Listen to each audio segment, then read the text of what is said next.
always did something that was more arty, more clever, and much more original. And so you knew if there was a Cure single coming out, you couldn't wait to see the Cure video. They weren't a visual group, a visual act. And it is fascinating that they had that dimension given to them by mainly Tim Pope sort of interpreting the idea of what the Cure might be like if they were a wacky pop group, as they occasionally appeared to be. And I guess Pope gave them that image, that sense that they were, almost like the British group Madness, these incredible little kind of vignettes of eccentricity and exhibitionism, which live they weren't that at all. But it was a fantastic way of sustaining themselves during the video era. Tim Pope managed to sort of get into that part of Robert Smith that is the exhibitionist. That does have the hair. He doesn't move like one, but he has the hair and he has the lips, and he managed to create all sorts of visual symbols for that in these videos that gave the Cure a lot of energy through the video period. In 1984, The Cure released The Top, a bleak and ill-received album that saw Thornley and Anderson leave the band following the subsequent world tour. Smith reorganised the band, adding drummer Boris Williams and guitarist Paul Thompson, as well as inviting Simon Gallup to rejoin on bass. The new lineup released Head on the Door in 1985. The album not only reached the UK top 10, but it also climbed to number 59 in the US, the first time that The Cure had broken the American top 100. I think the key Cure tracks, probably in terms of cementing their popularity with the British public, were In Between Days and Close to Me, because really that was all the genius things that the Cure do, just crammed into 2 songs. You didn't have to listen to an entire album to get a sense of what they were doing. You could just put one of those songs on and pretty much instantly know where Robert Smith was coming from, because they were great tunes for a start, and in other hands they could have just been probably fairly mainstream pop songs. But because Robert Smith is not a member of a boy band, they weren't.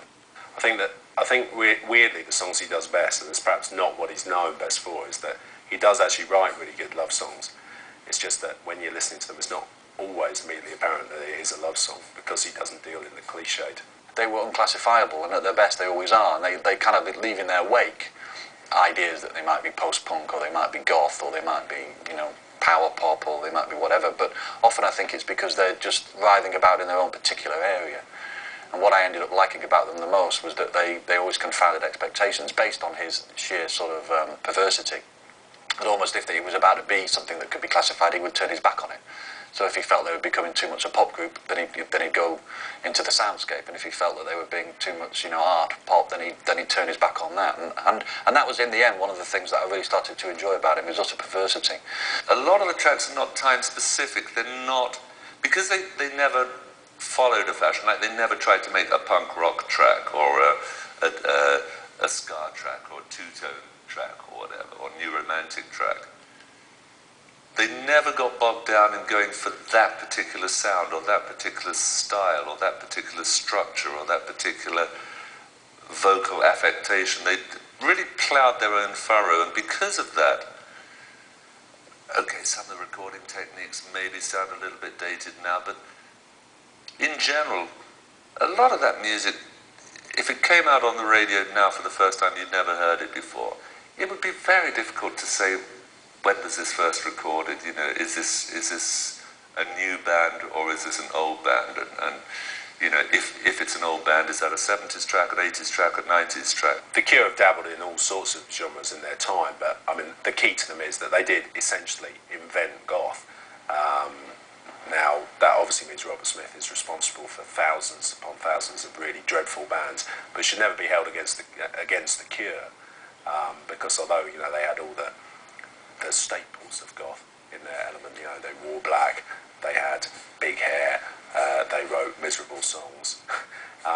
They just did it because they were the first, they did it in a really fresh and exciting way.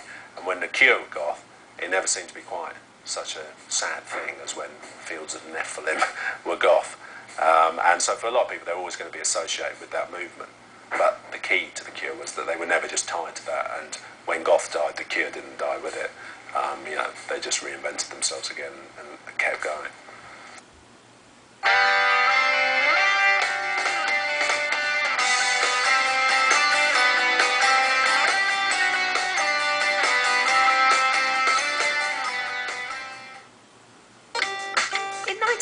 1986, The Cure released a collection of their singles, Staring at the Sea. The album went gold in the US and consolidated the transatlantic success of Head on the Door. The band followed up in 1987 with Kiss Me, Kiss Me, Kiss Me, a double album often considered to be a mix of their best styles. The album spawned a raft of hit singles, both at home and in the US.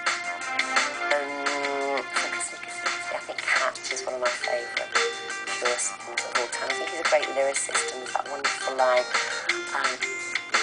Even though it felt soft at the time, I always used to wake up sore, and I just think that's absolutely brilliant.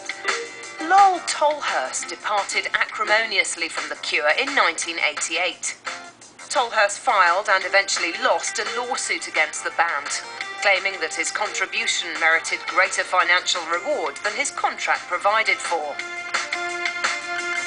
The band replaced Tolhurst with Roger O'Donnell and released Disintegration in 1989. The album was a huge critical and commercial success, entering the UK chart at number 2 and the US Billboard at number 14. The band followed up the success of the album with a stadium tour on both sides of the Atlantic. The Cure peaked commercially and probably artistically on Disintegration, which was at the very end of the 80s for me. Since then, the Cure haven't been cool. They weren't particularly cool before then, but they certainly have been nowhere near cool since then, until now. Ironically, loads of bands have decided they're hip. But they were always there, and the thing about The Cure is that the work they did in the 80s has basically ensured them against needing to be cool, because you wouldn't read about The Cure in the 90s in trendy magazines. You wouldn't see them on the telly, but every time they did a gig, it would always be a really, really big gig, and it would always sell out because they've just got that army of devotees. They're always slightly marginalised, and they always have a minority constituency. But the minority constituency can still be massive. Of course, it's just a flake of the record-buying public, a tiny flake of it. But globally, as long as they're still in there punching, they're making a fantastic living. There's always going to be people that are going to like us because of what we look like or because we're a group.